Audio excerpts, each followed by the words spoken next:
ಅನುಪಮಾ ಮತ್ತೆ ಜಯರಾಮ್ರ ಮದುವೆ ಸರಳವಾಗಿ ಸುಸೂತ್ರವಾಗಿ ನಡೆದ ನಂತರ ಸೌಜನ್ಯ ಮತ್ತೆ ಅವಳ ಗೆಳತಿಯರು ನಿರಂಜನ ಕಾರ್ನಲ್ಲಿ ಗಾರ್ಮೆಂಟ್ಸ್ಗೆ ಹೋದ್ರೆ ಸೌರಭ್ ಮತ್ತೆ ನಿವೇದನ ಒಟ್ಟಿಗೆ ಕಾಲೇಜ್ಗೆ ಹೋಗ್ತಾರೆ. ನಿವೇದನಾಳನ್ನ ಕಂಡ ಒಂದಷ್ಟು ವಿದ್ಯಾರ್ಥಿಗಳು, ಮೇಡಮ್ ಇವತ್ತೇನಾದ್ರೂ ನಿಮ್ ಬರ್ಡೇನಾ, ನೀವು ತುಂಬಾ ಚಂದ ಕಾಣ್ತಾ ಇದ್ದೀರಾ ಅಂದ್ರೆ ಅವರಿಗೆ ಸಣ್ಣ ನಗು ನೀಡಿ ಸುಮ್ನಾಗ್ತಾಳೆ ನಿವೇದನಾ. ಸ್ಟಾಫ್ ರೂಮ್ನಲ್ಲಿ ಸಹ ಎಲ್ರೂ ನಿವೇದನಾಳನ್ನ ಹೊಗಳುವರೆ ಆದ್ರೆ ಅವಳನ್ನ ಕಂಡು ಮುಖ ದಪ್ಪ ಮಾಡಿದ್ದು ಮಾತ್ರ ಸಂಧ್ಯಾ. ಮೇಡಮ್ ಇವತ್ತು ಬಹಳ ಚೆನ್ನಾಗಿ ಕಾಣ್ತಿದ್ದೀರಾ, ಏನ್ ವಿಶೇಷ ಮೇಡಮ್ ಎಂದು ಪ್ರಶ್ನಿಸಿದ ಉಳಿದ ಉಪನ್ಯಾಸಕರಿಗೆ, ಇವತ್ತು ನಮ್ಮ ಅನು ಮೇಡಮ್ಗೆ ಮದ್ವೆ ಆಯ್ತು, 2ನೇ ಮದ್ವೆ, ವರನಿಗೂ ಇದು 2ನೇ ಮದ್ವೆ. ಅವ್ರ ಮದ್ವೆಗೆ ಹೋಗೋ ಸಲುವಾಗಿ ಸ್ವಲ್ಪ ವಿಶೇಷವಾಗಿ ತಯಾರಾಗಿ ಹೋದದ್ದು ಅಷ್ಟೇ ಎಂದು ಉತ್ತರಿಸಿದ ನಿವೇದನ ತನ್ನ ತರಗತಿಗೆ ಹೋದ್ರೆ ಆ ತರಗತಿ ತನಗೆ ಫ್ರೀ ಇದ್ದಿದ್ರಿಂದ ಸೌರಭ್ ಮಾತ್ರ ಸ್ಟಾಫ್ ರೂಮ್ನಲ್ಲಿಯೇ ಉಳಿತಾನೆ. ಸೌರಭ್ ಬಳಿಗೆ ಬಂದ ಸಂಧ್ಯಾ, ಸೌರಭ್ ಸರ್ ನೀವು ನಿವೇದನಾ ಮೇಡಮ್ ಮನೇಲಿ ಬಾಡ್ಗೆಗೆ ಇರೋದು ಅಲ್ವಾ ಅಂತ ಕೇಳಿದ್ರೆ ಸೌರಭ್ ಚುಟುಕಾಗಿ ಹೌದು ಮೇಡಮ್ ಅಂತಷ್ಟೇ ಹೇಳ್ತಾನೆ. ಆಗ ಸಂಧ್ಯಾ, ನಮ್ಮ ಪಕ್ಕದ ಮನೆ ಖಾಲಿ ಇದೆ ಸರ್, ನೀವು ಅಲ್ಲಿಗೆ ಬರಬಹುದಲ್ಲ, ಕಡಿಮೆ ಬಾಡಿಗೆಗೆ ಕೊಡ್ತಾರೆ, ಅಲ್ಲದೆ ಕಾಲೇಜ್ಗೂ ಬಹಳ ಹತ್ರ ಇದೆ, ನಾವು ಸಹ ಹತ್ರ ಆಗ್ಬೋದು ಅನ್ನೋ ಸಂಧ್ಯಾಳ ಮಾತುಗಳು ಪರೋಕ್ಷವಾಗಿ ಏನನ್ನ ಹೇಳ್ತೀವಿ ಅನ್ನೋದನ್ನ ಅರಿಯದ ದಡ್ಡನೇನಲ್ಲ ಸೌರಭ್. ಅದಕ್ಕಾಗಿಯೇ ನೇರವಾಗಿ ಪರವಾಗಿಲ್ಲ ಮೇಡಮ್, ಈಗ ನಾನಿರೋ ಸ್ಥಳವೇ ನನಗೆ ಸರಿಯಾಗಿದೆ, ನನಗೆ ಅಲ್ಲಿಯೇ ಎಲ್ಲ ಸೌಕರ್ಯವಿದೆ, ಎಲ್ಲಕ್ಕಿಂತ ಮೇಲಾಗಿ ನನ್ನ ಸೀನಿಯರ್ ನಿವೇದನಾ ಮೇಡಮ್ ಇದ್ದಾರೆ, ಪಠ್ಯದ ವಿಷಯವಾಗಿ ಏನಾದರೂ ಅನುಮಾನ ಬಂದರೆ ಅಲ್ಲಿಯೇ ಕೇಳಬಹುದು, ಸಾಲದಕ್ಕೆ ಅವರು ಸಾಕ್ಷಾತ್ ಅನ್ನಪೂರ್ಣೆ ಮೇಡಮ್, ಹೊಟ್ಟೆ ತುಂಬ ಊಟ ಹಾಕ್ತಾರೆ, ಅವ್ರ ಮನೇಲಿ ಇರೋದ್ರಿಂದ ನನಗೆ ನನ್ನ ಮನೆಯನ್ನ ಮಿಸ್ ಮಾಡ್ಕೊಳ್ತಿದ್ದೀನಿ ಅನ್ನೋ ಫೀಲೇ ಇಲ್ಲ ಅನ್ನೋ ಸೌರಭ್ನ ಮಾತಿಗೆ ಕೋಪಗೊಂಡ ಸಂಧ್ಯಾ, ಸರ್ ನೀವು ಆ ನಿವೇದನಾ ಮೇಡಮ್ಗೆ ಜಾಸ್ತಿ ಸ್ಕೋಪ್ ಮತ್ತೆ ಸ್ಪೇಸ್ ಕೊಡ್ತಾ ಇದ್ದೀರಾ ಅಂತ ನನ್ನ ಅಭಿಪ್ರಾಯ. For your kind information, Nivedana madam ಒಬ್ರು ವಿಧವೆ, ಅವರಿಗೆ ಮದುವೆಗೆ ವಯಸ್ಸಿಗೆ ಬಂದ ಮಕ್ಕಳಿದ್ದಾರೆ, ಓ ಸಾರಿ ಅವರ 2 ಹೆಣ್ಮಕ್ಳಿಗೆ ಮದುವೆ ಆಗಿದೆ ಎಂದು ವ್ಯಂಗ್ಯವಾಗಿ ಹೇಳ್ತಾಳೆ. ಆಗ ಸೌರಭ್, ಸರಿ ಅವರು ವಿಧವೆ, ಅವರ ಮಕ್ಕಳಿಗೆ ಮದುವೆ ಆಗಿದೆ, ಅದರಲ್ಲಿ ಏನು ವಿಶೇಷ ಎಂದು ಸಹಜವಾಗಿ ಕೇಳೋ ಸೌರಭ್ಗೆ, ಅದರಲ್ಲಿ ಏನು ವಿಶೇಷ ಇಲ್ಲ ಸರ್, ಅವ್ರ ಮೇಲಿನ ನಿಮ್ಮ ನೋಟದಲ್ಲಿ, ಅವರ ಪ್ರತಿ ನಿಮ್ಮ ನಡವಳಿಕೆಯಲ್ಲಿ ವಿಶೇಷವನ್ನ ಗಮನಿಸಿದ್ದೀನಿ ನಾನು. ಅವರು ಎಲ್ಲಿಗೆ ಹೋದ್ರು ನಿಮ್ಮ ನೋಟ ಅವರನ್ನೇ ಹಿಂಬಾಲಿಸೋದು, ಅವರು ನಗುವಾಗ ನೀವು ನಗೋದು, ಅವ್ರ ಜೊತೆಗೆ ಹೆಚ್ಚು ಸಮಯ ಕಳೆಯೋಕೆ ನೋಡೋದು ಎಲ್ಲವನ್ನು ನಾನು ಗಮನಿಸಿದ್ದೀನಿ. ಇವತ್ತು ಕೂಡ ನಿವೇದನಾ ಮೇಡಮ್ ನೋಡೋಕೆ ತುಂಬ ಚಂದ ಕಾಣ್ತಾ ಇದ್ರು ಅಂತ ನೀವು ಅವ್ರ ಮೇಲಿಂದ ಕಣ್ಣನ್ನೇ ತೆಗಿಲಿಲ್ಲ. ನಾನಾಗಿ ನಾನೇ ನಿಮ್ಮನ್ನ ಮಾತಾಡ್ಸೋಕೆ ಬಂದ್ರು ನನ್ನ ಹತ್ತ ತಿರುಗಿ ನೋಡದ ನೀವು ಬೇಕು ಅಂತ ನಿವೇದನಾ ಮೇಡಮ್ ಜೊತೆಗೆ ಮಾತಾಡೋ ಪ್ರಯತ್ನ ಮಾಡ್ತೀರಾ, ಬಟ್ ಅವರು ನಿಮ್ಮನ್ನ ಅವಾಯ್ಡ್ ಮಾಡ್ತಾರೆ.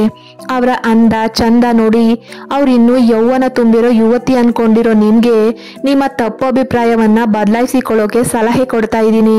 ಇನ್ಮೇಲೆ ನಿವೇದನಾ ಮೇಡಮ್ರಿಂದ ಅಂತರ ಕಾಯ್ದುಕೊಳ್ಳಿ ಸೌರಭ್ ಸರ್, ಅವರಿಗೆ 40 ವರ್ಷ ವಯಸ್ಸು ಗೊತ್ತಾ, ನೀವಿನ್ನೂ ಚಿಕ್ಕವರು ಎಂದು ಏನೋ ತಾನು ಮಹಾನ್ ಸಾಧನೆ ಮಾಡ್ತಾ ಇದ್ದೀನಿ, ನಿವೇದನಾಳ ಗುಟ್ಟನ್ನ ರೊಟ್ಟು ಮಾಡ್ತಾ ಇದ್ದೀನಿ ಅನ್ನುವಂತೆ ಹೇಳ್ತಾಳೆ ಸಂಧ್ಯಾ. ಅವಳ ಮಾತಿಗೆ ಜೋರಾಗಿ ನಗೋ ಸೌರಭ್, ಕಾಮಾಲೆ ಕಣ್ಣಿಂದ ನೋಡಿದ್ರೆ ಲೋಕವೆಲ್ಲ ಹಳದಿಯಾಗಿ ಕಾಣುತ್ತೆ ಸಂಧ್ಯಾ ಮೇಡಮ್, ಹೋಗಿ ನಿಮ್ಮ ಕೆಲಸ ನೋಡಿ.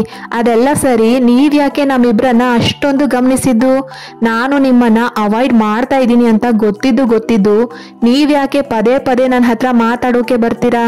ನನಗೆ ನಿಮ್ಮ ಜೊತೆಗೆ ಮಾತಾಡೋಕೆ ಅಥವಾ ನಿಮ್ಮ ಒಡನಾಟ ಇಷ್ಟವಿಲ್ಲ ಅನ್ನೋದು ಈಗಾಗಲೇ ನಿಮಗೆ ಅರ್ಥ ಆಗಿದೆ ಅನ್ನೋದು ನನಗೂ ಅರ್ಥ ಆಗಿದೆ ಮೇಡಮ್. ಆದರೂ ನೇರವಾಗೇ ಹೇಳ್ತೀನಿ, ಇನ್ಮೇಲೆ ನೀವು ನನ್ನಿಂದ ದೂರವೇ ಇರಿ, ನೀವು ಬಯಸೋದು ನನ್ನಿಂದ ಸಿಗೋದಿಲ್ಲ. ನಾನು ಈಗಾಗಲೇ ಬೇರೆ ಹುಡುಗಿಗೆ ಕಮಿಟ್ ಆಗಿದ್ದೀನಿ, ಮುಂದಿನ ವರ್ಷ ಅವಳ ಜೊತೆಗೆ ಸಪ್ತಪದಿ ತುಳಿತೀನಿ. ಮತ್ತೆ ಅದೇನೋ ಹೇಳಿದ್ರಿ ಅಲ್ವಾ ಅವ್ರ ವಯಸ್ಸು 40 ಅಂತ, ನನಗೆ 32 ವರ್ಷ ಸಂಧ್ಯಾ ಮೇಡಮ್. ನನ್ನ ಪ್ರಕಾರ ವಯಸ್ಸು ಅನ್ನೋದು ಒಂದು ನಂಬರ್ ಅಷ್ಟೇ. ಓದಿರೋರು ಮಕ್ಕಳಿಗೆ ಪಾಠ ಮಾಡೋ ನೀವೇ ವಿದ್ವೆ ಅದು ಇದು ಅಂತ ಮಾತಾಡ್ತಾ ಇದ್ದೀರಾ ಅಂದರೆ ಏನು ಹೇಳೋಣ.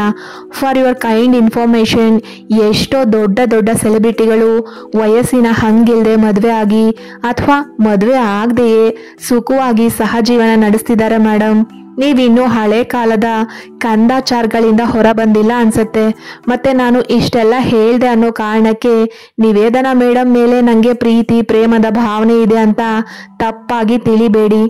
ನೀವು ನನ್ನ ವಿಷಯಕ್ಕೆ ಅವರನ್ನ ಎಳೆದು ತಂದಿದ್ದು ಇಷ್ಟ ಆಗದೆ ಹೇಳ್ದೆ ಅಷ್ಟೇ ಅಂತ ಹೇಳ್ತಾನೆ ಸೌರಭ್. ಅಂದು ಮಧ್ಯಾಹ್ನದ ನಂತರ ಮಕ್ಕಳಿಗೆ ಸ್ಪರ್ಧೆಯ ತಯಾರಿ ಮಾಡಿಸೋ ನಿವೇದನಾ ಮತ್ತೆ ಸೌರಭ್ ನಗ್ತಾ ಇದ್ದಿದ್ದನ್ನ ನೋಡಿ ಕೋಪದಿಂದ ಹಲ್ಲು ಕಡ್ದ ಸಂಧ್ಯಾ ನೇರವಾಗಿ ಗಿರಿಧರ್ ಬಳಿ ಹೋಗಿ, ಸರ್ ನಿಮ್ಮಲ್ಲಿ ನನ್ನದೊಂದು ಮನವಿ ಇದೆ.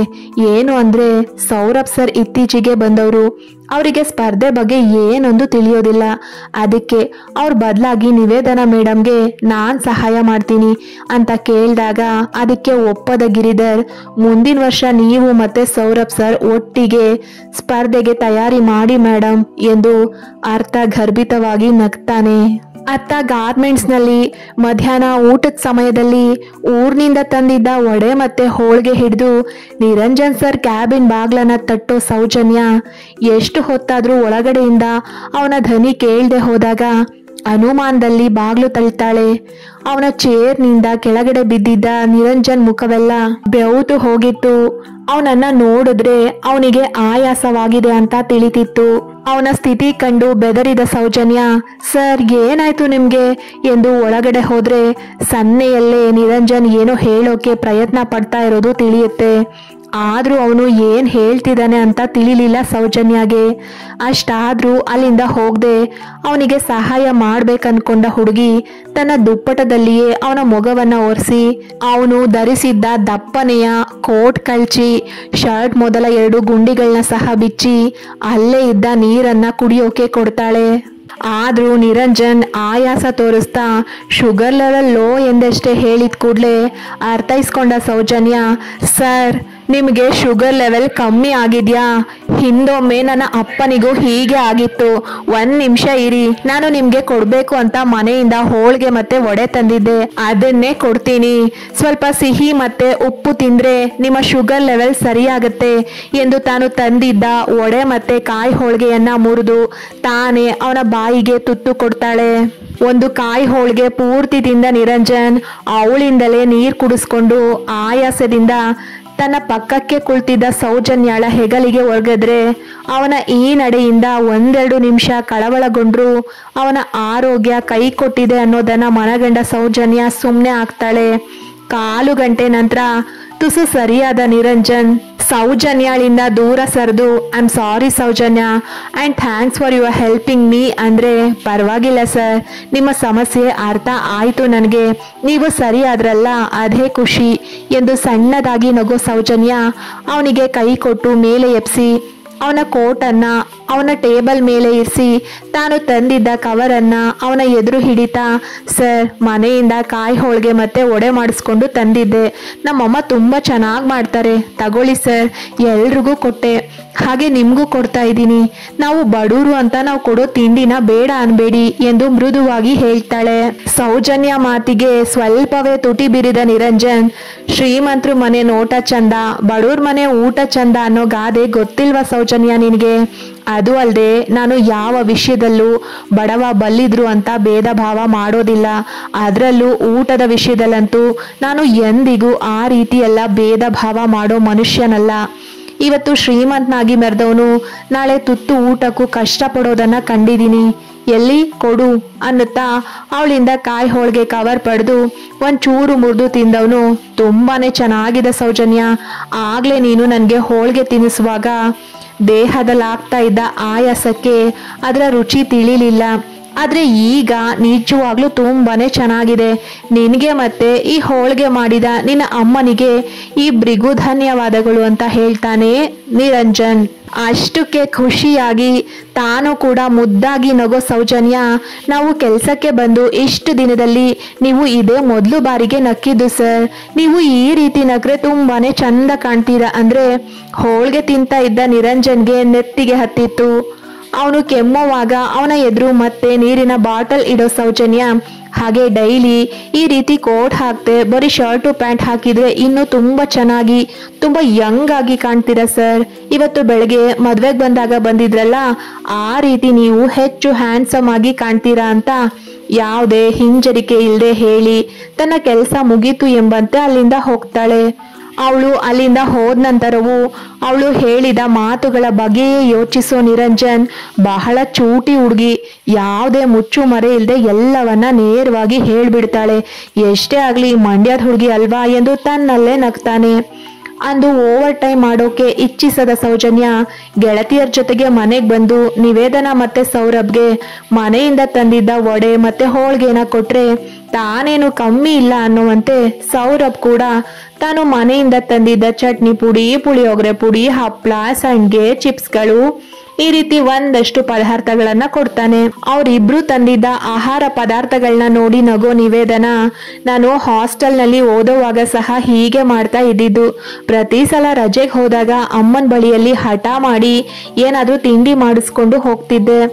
ಆಗ ನಾವೆಲ್ಲ ಗೆಳತಿಯರು ಯಾರ್ಯಾರ ಮನೆಯಿಂದ ಏನೇನ್ ಬಂದಿದೆ ಅಂತ ನೋಡಿ ಹಂಚಿ ತಿಂತಾ ಇದ್ವಿ ಅಂತ ಹೇಳಿದ್ರೆ, ನಿವೇದನಾ ಅಕ್ಕ, ನೀವು ನಿಮ್ ಮಕ್ಳು ಬಗ್ಗೆ ಮಾತ್ರ ಹೇಳಿದೀರಾ, ನಿಮ್ ಗಂಡನ ಬಗ್ಗೆ ಇದುವರೆಗೂ ಏನು ಹೇಳಿಲ್ವಲ್ಲ, ನಿಮ್ದು ಲವ್ ಮ್ಯಾರೇಜ್ ಅಕ್ಕ ಎಂದು ಕುತೂಹಲ ತೋರೋ ರೇಖಾಳಿಗೆ ಅದೆಲ್ಲ ಮುಗಿದು ಹೋದ್ ಕತೆ, ಈಗ ಯಾಕೆ ಅದ್ರ ಯೋಚನೆ ಬಿಡು ಎಂದು ತನ್ನ ಮಾತನ್ನ ತೇಲಿಸೋ ನಿವೇದನಾ ಇವತ್ತು ಎಲ್ರು ನಮ್ಮ ಮನೆಯಲ್ಲಿಯೇ ಊಟ ಮಾಡಿ, ನಾನು ಬೇಗ ಅಡ್ಗೆ ಮಾಡ್ತೀನಿ ಎಂದು ಸೀದಾ ಅಡ್ಗೆ ಮನೆಯೊಳಗಡೆ ಹೋದ್ರೆ ಅವಳು ತನ್ನ ಗಂಡನ ಬಗೆಗಿನ ಮಾತನ್ನ ತೇಲ್ಸಿದ್ದು ಸೌಜನ್ಯ ಮತ್ತೆ ಸೌರಭ್ ಇಬ್ಬರಿಗೂ ಅರ್ಥವಾಗಿತ್ತು. ಕತೆ ಮುಂದುವರಿಯುತ್ತೆ. ಯಾರೆಲ್ಲ ಸಬ್ಸ್ಕ್ರೈಬ್ ಮಾಡ್ಕೊಳ್ದೆ ಸ್ಟೋರಿ ಕೇಳ್ತಾ ಇದ್ದೀರಾ ದಯವಿಟ್ಟು ಸಬ್ಸ್ಕ್ರೈಬ್ ಮಾಡ್ಕೊಂಡು ಸ್ಟೋರಿ ಕೇಳಿ. ಹಾಸನಲ್ಲಂತೂ ತುಂಬಾನೇ ಮಳೆ ಬರ್ತಿದೆ, ರೆಕಾರ್ಡ್ ಮಾಡುವಾಗ ತುಂಬಾ ಡಿಸ್ಟರ್ಬ್ ಆಗ್ತಿದೆ ಸೌಂಡು, ಅಡ್ಜಸ್ಟ್ ಮಾಡ್ಕೊಳ್ಳಿ.